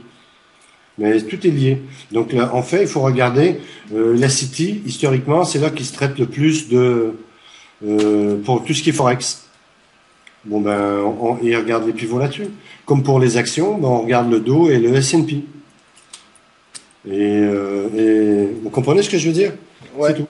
On regarde les statistiques allemandes plus que les statistiques européennes. Ok. Alors, j'avais vu. Il y avait quelqu'un qui disait Daniel doit connaître Franck Rougeot, un ancien collègue sur le Matif qui est devenu responsable commercial de ProRealTime. Oui, Ok. que je salue d'ailleurs parce que, bon maintenant je peux le dire parce que machin, bah, du temps pendant les talents du trading, Franck Rougeot a eu la gentillesse de mettre à disposition des charts en différé sur certains marchés, puis ça m'a rendu un grand service. Une très belle plateforme d'ailleurs. Donc, mais Franck Rougeot, je l'ai pas connu. Je l'ai connu du temps de, ben, je l'ai même pas, je crois que je l'ai rencontré une fois, mais je l'ai pas connu du temps de la bourse, parce que moi je travaillais à la criée. Donc, si j'ai pas travaillé à l'écrier, mais je sais qu'il y a ProRealTime et ils font un très beau travail là-bas. Qui vont sortir une V10, une dernière version qui va être assez pointue d'ailleurs. Ok. Alors, il y avait un membre qui demandait si tu avais un avis sur le pétrole US. Ah, dans un instant, je vais mettre. Attends, je vais juste. Hop, tu me donnes 2 petites secondes. Je vais charger mon graphique commodity. Hop. Crude oil. Wow. Bon, en fait, le truc qui est rigolo du crude oil, euh, c'est qu'on dit toujours que les commodities, les matières premières, par exemple, sont corrélées au dollar. Donc, plus que l'euro monte, plus que le pétrole doit monter. Pourquoi? Parce que le dollar s'affaiblit, la devise monte, donc en contrepartie, avec nos euros, on est prêt à payer un peu plus cher en contrepartie qu'un Américain. Et sauf qu'en ce moment, il y a des drôles de mouvements. C'est qu'il y a eu une période où on est passé de la zone des 100, entre guillemets, on a chuté et là on est dans un petit range. On est dans un range depuis novembre entre 85 et on va dire 90. Et moi en mensuel, j'ai beaucoup de résistance dans les niveaux de 80, ouais, 80, ça je veux dire exactement. J'ai des résistances dans les zones de 93 autour. Donc, et le truc qui est paradoxal, c'est qu'avec tout ce qui se passe au Moyen-Orient, euh, ben, ça n'a pas trop d'impact ça a pas trop d'impact sur le pétrole, quoi. Donc, je me dis, attention. Il y a les Américains qui sont en train de vouloir développer les gages de schiste. Donc, est-ce que ça a un impact? Je sais pas. Moi, je sais que graphiquement, on dirait achète-vent. Euh, je vendrais, pour faire des options, je vendrais, qu'est-ce que je fais exactement? 95. Je vendrais un call 95 et je vendrais un put 80 pour dire quelque chose. Donc pour moi, là, on peut monter jusqu'à, allez, en excès, on peut monter jusqu'à 80, 92, 93 et on va rester dans la zone des 85, quoi. Donc là, on est pile poil au milieu, quoi. Donc ça peut prendre 2-3 $ à la hausse comme 2-3 $ à la baisse. Et c'est pas l'euro qui va driver le marché. Parce que forcément, avec un euro qui est à presque un 31, le pétrole devrait être beaucoup plus haut. Or, on ne l'est pas. Donc ça veut dire qu'il y a peut-être quelque chose qui se cache derrière au niveau des producteurs. Je ne sais pas s'il y a une réunion de l'OPEP à venir, là. Mais ouais, c'est ça. Donc je serai vendeur vers les 92-93 et je serai acheteur vers les 85 pour dire quelque chose. À vue de nez. Donc en fait, tu penses à une stabilité des Oui, cours pour les prochaines semaines, quoi. oui, complètement, ouais. Sauf nouvelle géopolitique majeure, hein. Sauf si ça pète en Moyen-Orient. Parce que le marché, il se contient. Il y a des excès en intraday, mais en clôture, on revient toujours au sein de. Et si vous mettez un graphe en mensuel, euh, on peut tracer un super de beau triangle. Il y a une partie haute qui serait vers mai 2011, qui rejoindrait un top en mars 2012. Et pour la partie basse du triangle, on pourrait prendre les bottoms de octobre 2011 avec on va dire les bas de juillet 2012. Donc ça fait un super triangle. Et, et si on suit la logique du triangle, quand on rentre par le bas dans un triangle, les gens disent qu'on sort par le haut. Ça, c'est un vieil adage qu'on avait en bourse. Donc là, on rentre dans ce triangle-là par le bas. Donc logiquement, ça doit sortir par le haut. Mais là, il faudra une crise majeure, quoi. Donc, et on est sur un support trimestriel. Donc, c'est- non, ce serait plus range bound, quoi. 2-3 $ en haut et 80. Mais c'est simple. En mensuel, sur la plus basse qu'on a eue depuis juillet, c'est 84,40. Donc c'est un peu révélateur que sur les bas, ben, d'acheteurs, quoi. Et si l'économie chinoise repart, ben, sachant qu'ils sont très consommateurs de pétrole, ben, on a plus tendance à avoir un pétrole plus cher que moins cher, quoi.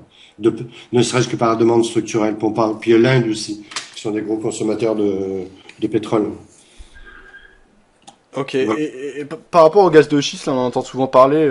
Toi, t'es informé là-dessus ou pas plus que ça? Juste ce qu'on dit en Non, général. je suis pas écologiste, mais je suis respectueux de l'environnement. Apparemment, j'ai aucune idée, mais apparemment c'est très très polluant. Et donc je sais comme la France ils sont contre. Après, ben, je crois que ça va être une volonté politique, quoi. Mais par contre, si les Américains vont de l'avant avec le gaz de schiste, ils vont être autonomes en pétrole. Et ça, ben, ça peut avoir une grosse incidence sur les marchés, quoi. Et sur le pétrole, on a deux types de pétrole sur les marchés.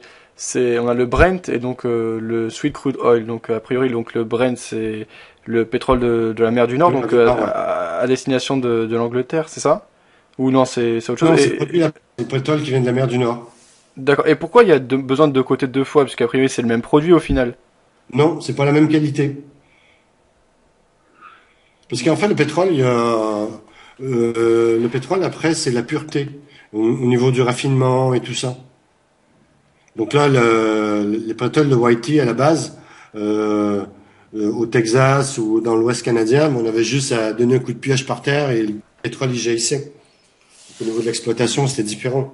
Tandis que la mer du Nord, bon ben il faut, c'est des forages c'est des forages en haute mer, donc plus cher par définition. D'accord. Ok. Ouais, Euh, en fait, je pourrais vous dire pareil. Je dis pourquoi on cote une société informatique sur le Nasdaq et d'autres sociétés informatiques sur le CAC. Vous comprenez? C'est deux sociétés informatiques qui opèrent dans le même marché et qui sont sur des places différentes. ok. Puis, Mais ce qu'il y a, c'est qu'on a une différence de prix importante entre le baril de brut et. je crois si je me trompe pas, c'est le coût d'exploitation. En mer du Nord, il coûte un peu plus cher, je crois, parce qu'il est par définition, il est par forage sous-marin. Donc l'extraction est plus chère. D'accord. Mais du coup, quel est l'intérêt d'une société d'acheter du pétrole de la mer du Nord plutôt que le WTI? Ben ça c'est le coût d'extraction. Mais après, il faut l'acheminer le pétrole.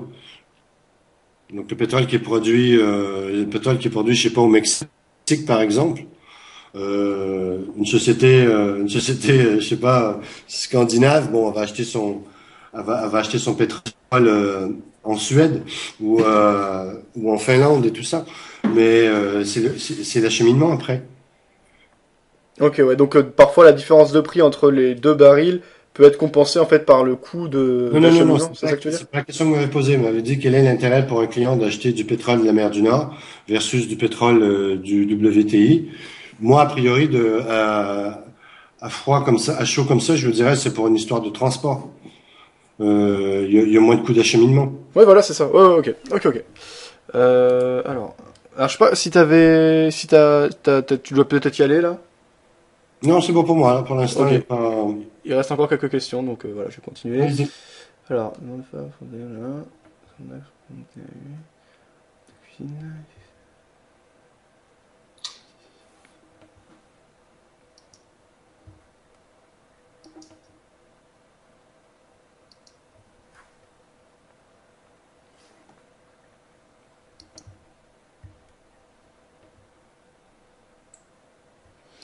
Qu'est-ce que tu penses du trading automatique, toi? Donc, notamment désormais, c'est en partie ouvert également aux particuliers, même si c'est sûrement avec des moyens beaucoup plus modestes que ce que font les grosses banques. Mais t'as dit toi, donc c'était pas à cause du trading automatique que les gens ne gagnaient pas, etc.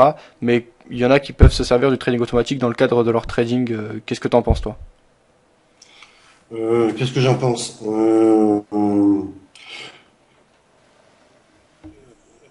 Ben, ça dépend si on suit plusieurs marchés. Si on suit plusieurs marchés, mais c'est toujours de connaître ses règles, d'avoir des critères, de savoir que les conditions de marché ont changé.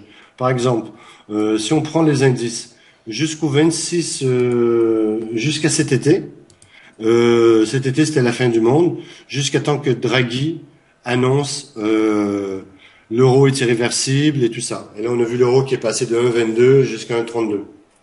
Donc, donc avant on était en mode l'euro va exploser. Et là, depuis la déclaration de Draghi, on est en mode l'euro va se maintenir. Et après, on a eu les différentes crises. Après, on a eu les élections américaines. Donc, ça veut dire que il faut que si la personne veut automatiser son trading, elle doit toujours être en phase avec les événements qu'on a aujourd'hui. On peut plus, je crois, mettre sa machine à on. On dit ben moi j'achète à tel niveau, je vends à tel niveau. Il faut ajuster son système en fonction de la volatilité. Donc si la personne euh, optimise ou met à jour sa volatilité, ben ça peut être un mode de raisonnement. Ça peut être un mode, ça peut être une façon de trader. Moi personnellement, je préfère plus l'aspect visuel. Je préfère plus m'exporter les marchés que je suis dans un fichier Excel et me mettre des alertes prix, des alertes volume ou vous comprenez? Et là, ils me disent, ben là, il se passe telle chose sur tel marché, de regarder le price action et après, je décide si j'achète ou si je vends. De toute façon, la meilleure méthode de trading, c'est celle qui nous fait apporter de l'argent. D'accord? J'ai des copains qui gèrent la FAT, mais version anglaise, et ils ont organisé une conférence de 2 heures sur le point figure, les X et les zéros. Ben, la salle, il y avait 200 traders qui étaient là, et le point figure en Angleterre, à Londres, revient à la mode. Donc est-ce qu'on va dire que le point figure c'est désuet, que c'est has-been? Non. Si la personne fait de l'argent avec le point figure, ben vive le point figure. Si la personne fait de l'argent avec des croisements de moyenne mobile, tant mieux. Et si la personne si quand la personne trade avec son automate de trading et qu'elle dégage un PNL et elle fait de l'argent, puis qu'elle est bien avec ça, ben vive le trading automatique. Il n'y a pas de mauvaise méthode, il n'y a que de mauvais traders et de l'ego mal placé. La base, elle est là. Et si les gens peuvent retenir une chose, ce serait ça. C'est le trader, c'est une histoire d'ego. Quand on trade, c'est pour avoir raison.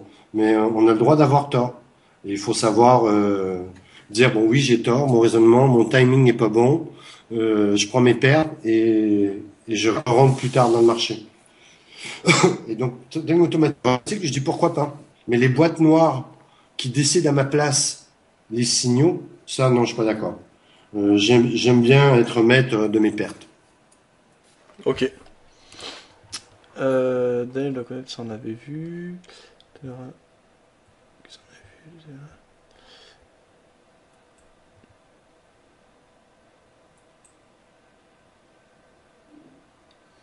Ouais, donc il y en avait qui parlaient des options binaires. Alors, on voit en fait au fur et à mesure des années beaucoup de produits qui se développent et on va dire les brokers essayent de simplifier au maximum Ouais. l'investissement pour essayer de brasser le plus large possible.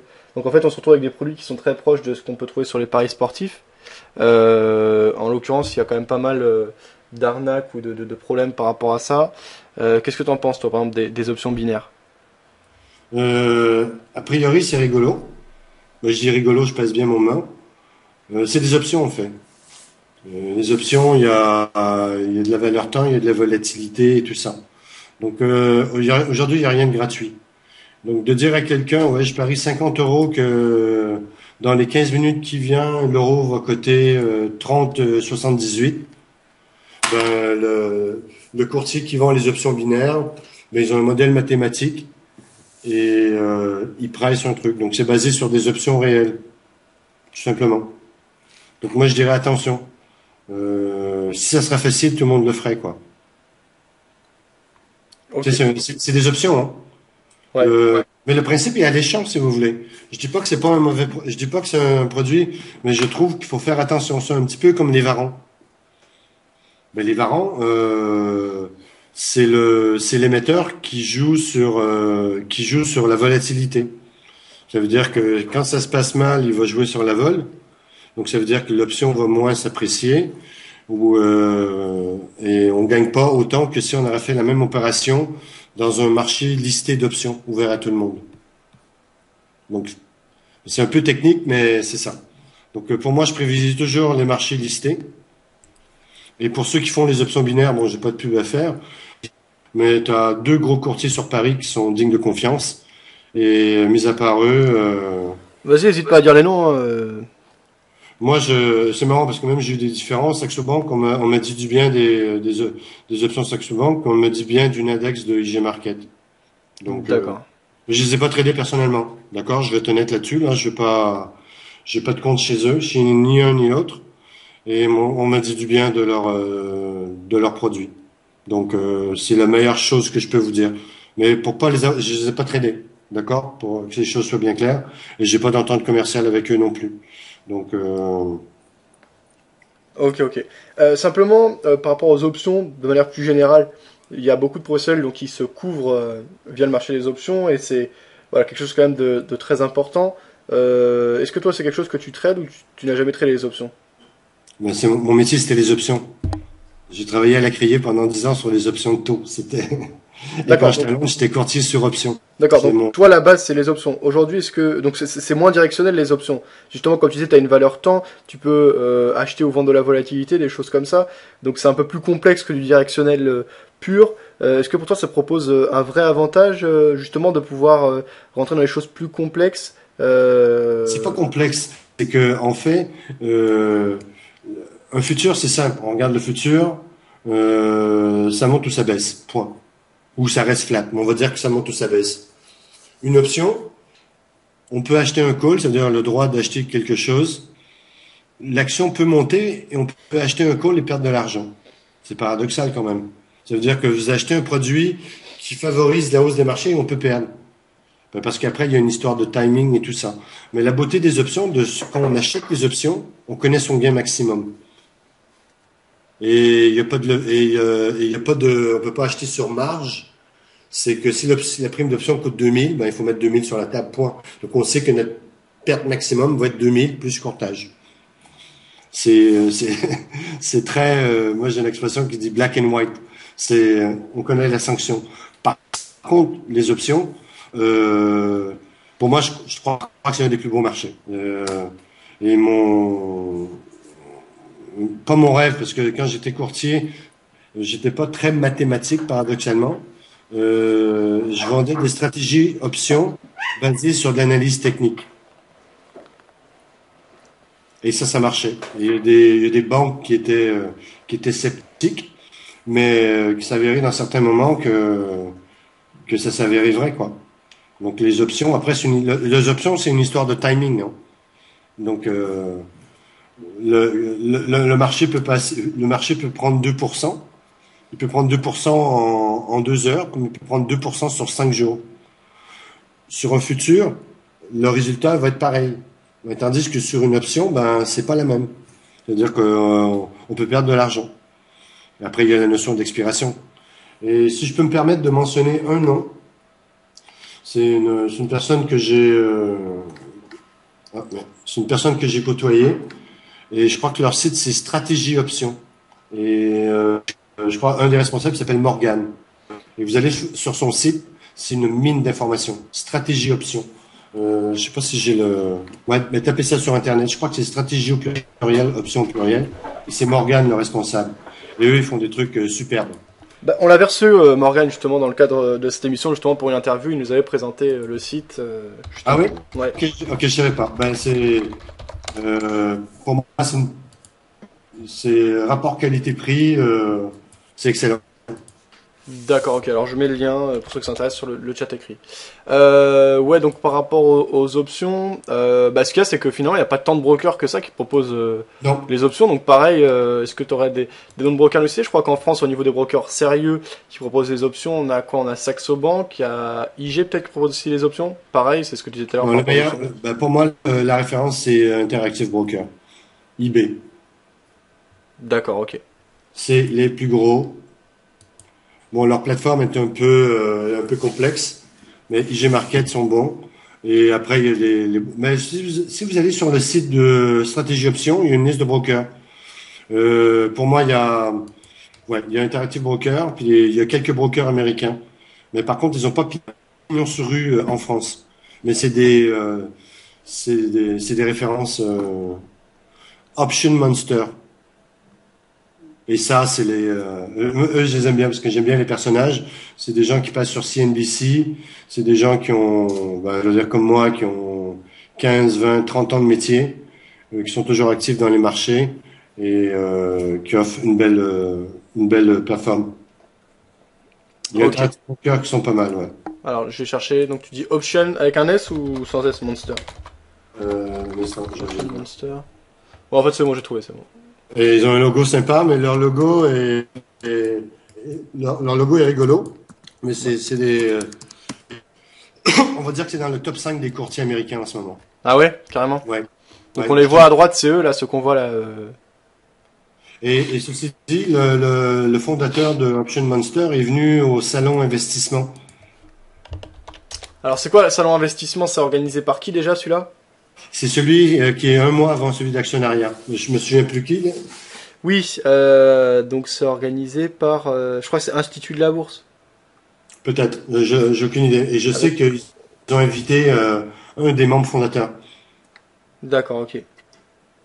Ça, c'est bon. Il y a Swimwear. Un instant, je vais vous le dire. Stratégie.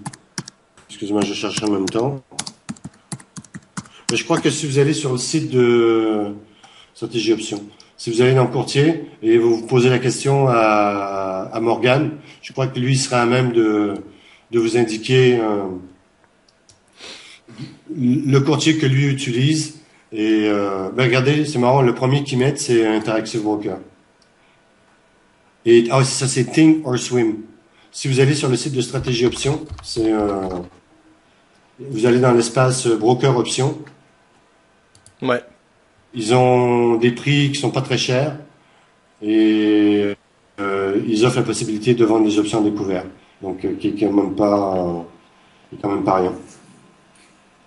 Donc là tu parles de. Ben, allez sur le site Ouais, stratégie-options.com ouais, j'y suis, ouais, ouais. Donc et pour moi, les deux de référence, c'est Interactive Broker parce qu'ils sont en Europe Ouais. et celui qui est tout en bas, Think Think or or Swim. Swim. Je vois Ouais, qu'ils sont avec TD Bank là ouais, aux États-Unis, mais c'est une nouvelle banque ça ou c'est ancien? c'est vieux ça. Ah ouais?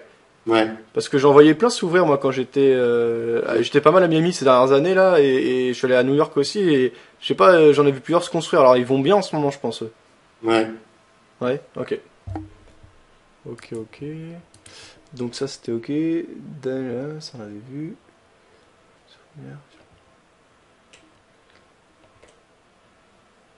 Alors, comme celui parle des bandes de boulanger, parle-t-il du squeeze? Et si oui, comment? Alors, est-ce que tu utilises le squeeze dans le cadre de l'étude des bandes de boulanger?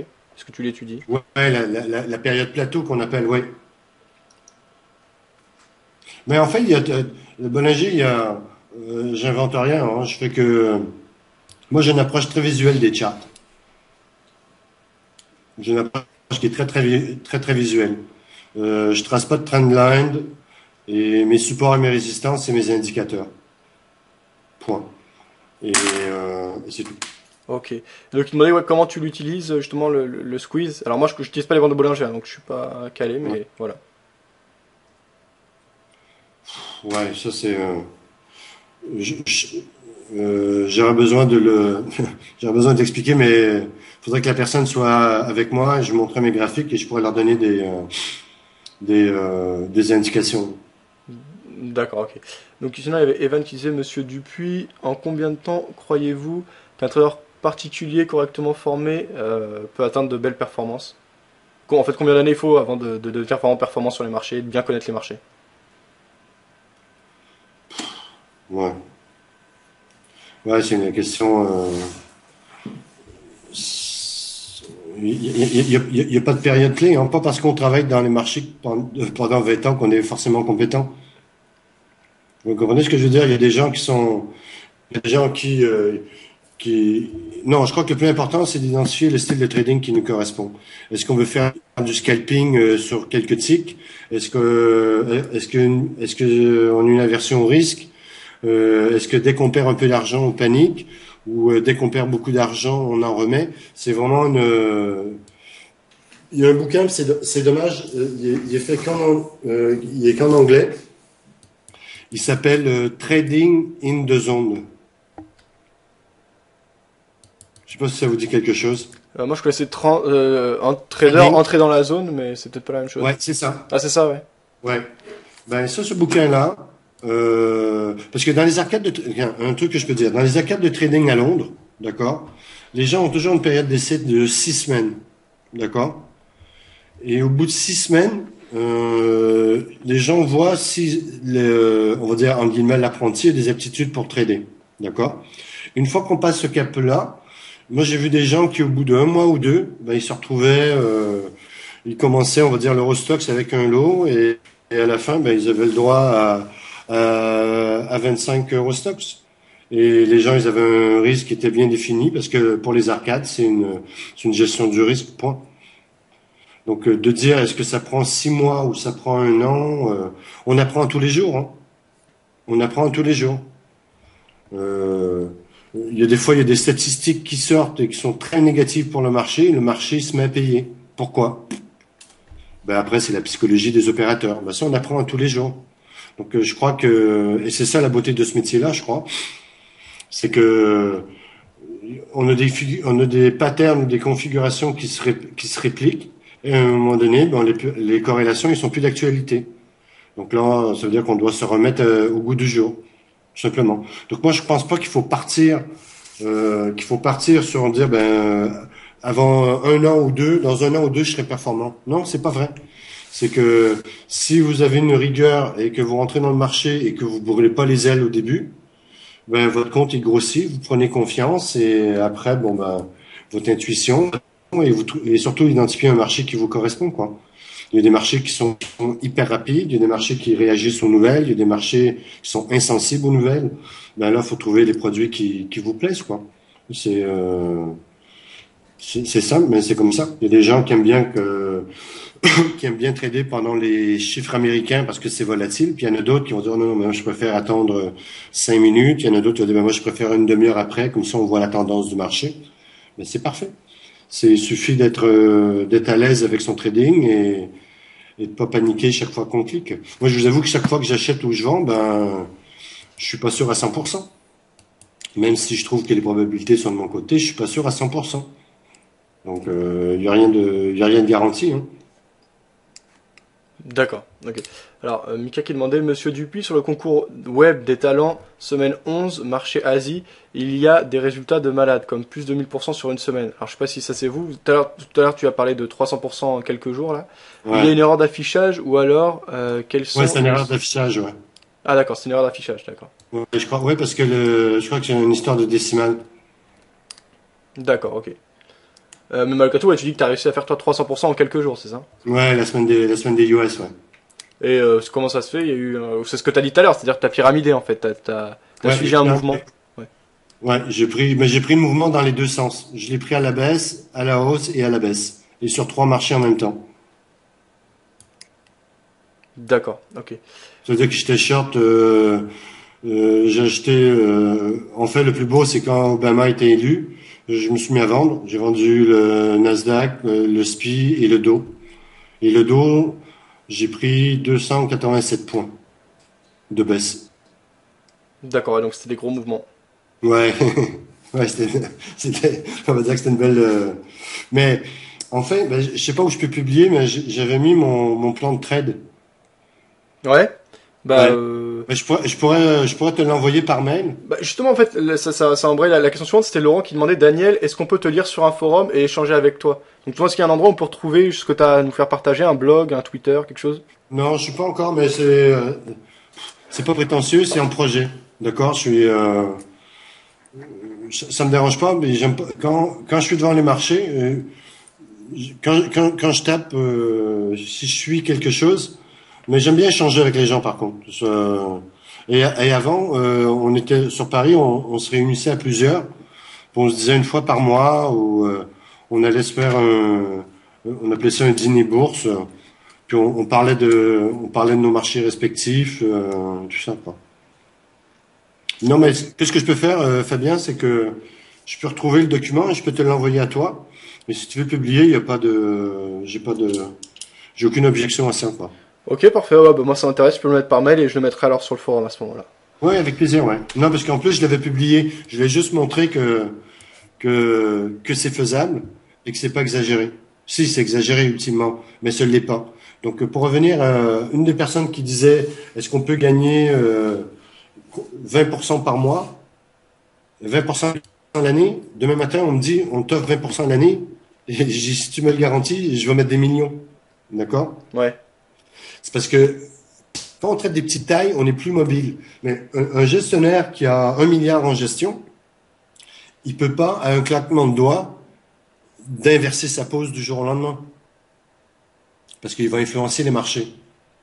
Donc c'est vraiment des mouvements. Et ces gens-là, ben, ils travaillent sur sur du fondamental et sur du long terme. Sauf que moi, perso, puis ça regarde vraiment que moi.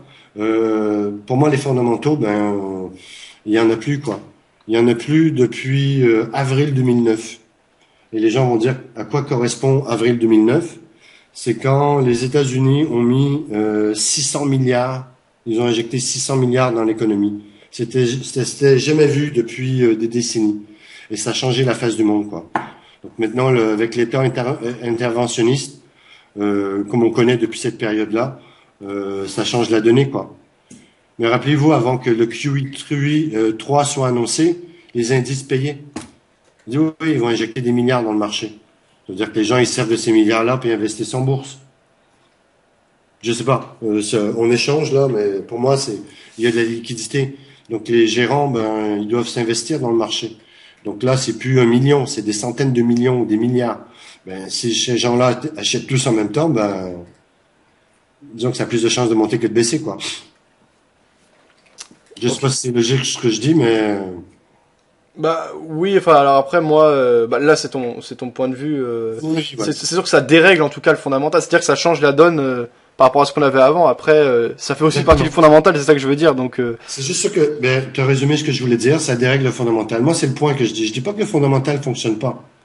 Je dis que maintenant, avec les interventions des banques centrales, ça dérègle le système. Et que là, on peut avoir des aberrations, mais qui peuvent durer un jour, une semaine, un mois. Et que si on n'est pas au courant de ça, ben on peut tout perdre. D'où l'histoire du trading automatisé. Si vous backtestez votre système et que là, il y a des règles fondamentales qui sont mises en place, ben votre système, il faut le réajuster tout de suite. Il ne faut pas attendre de vous faire exploser votre PNL pour dire ben merde, faut que je me réajuste. Les données ont changé, quoi. C'est plus à cette optique-là. d'accord, ok, ouais. Donc toujours garder la main mise sur son système, quoi. C'est ça, Ah enfin, oui, voilà. Faut complètement. garder une part d'humain derrière l'automatique. Alors, Mika qui disait, super intéressant, monsieur Dupuis, c'est bien d'avoir des infos de pro, cela nous donne un niveau au-dessus de ce que peuvent nous donner les brokers. Enfin bref. Donc voilà, c'était les félicitations. Hein. Merci. Bon, il y a pas mal d'autres messages. Daniel, est-ce qu'on peut te dire ça? Ah, ça on avait vu, tu avais répondu. Ils sont. Hein. Ah, ça, ouais. Ok. Et donc, c'était la dernière question. Non, mais ça peut être intéressant. Non, bah voilà, c'est tout. Bah, on avait fini. Donc, bah, Daniel, est-ce que tu avais quelque chose à ajouter? Ben écoutez, ben merci de m'avoir écouté, en guillemets. Je suis un passionné des marchés et je le serai toujours. Et merci à Fabien de m'avoir invité. Je trouve que c'est un bel exercice. Et comme je disais, mettre mon fameux plan de trade de ma fameuse semaine, je te l'enverrai. Et si vous avez des questions, ben, on peut échanger via Fabien. donner un mail ou je sais pas. Bah, en fait, moi, ce que je ferais, c'est que je mettrais ton plan de training sur le forum. Moi, de toute façon, j'ai toujours un œil sur le forum, donc s'il y a des réponses, etc., je t'enverrai un mail. Donc après, si tu veux apporter des réponses, etc., voilà. Parfait, avec plaisir. Ok, merci. En tout cas, Daniel, bah, je peux te dire, il y a eu beaucoup de gens qui ont suivi l'émission en direct. Alors beaucoup, après, c'est relatif, mais je sais qu'en simultané, on a eu jusqu'à 60 personnes qui étaient connectées en même temps pour écouter l'émission. Donc si on fait le cumul de toutes les personnes, je sais pas, mais il y a dû y avoir pas mal de monde. Et cette donc interview sera disponible en différé prochainement sur YouTube. Je t'enverrai le lien. Et donc également pour ceux qui ont écouté partiellement l'interview, vous l'aurez en entier très prochainement, dans les jours suivants. Voilà, bah, merci Daniel, bonne soirée à toi et bah, bonne continuation. Et bonne chance à tous et soyez vigilants.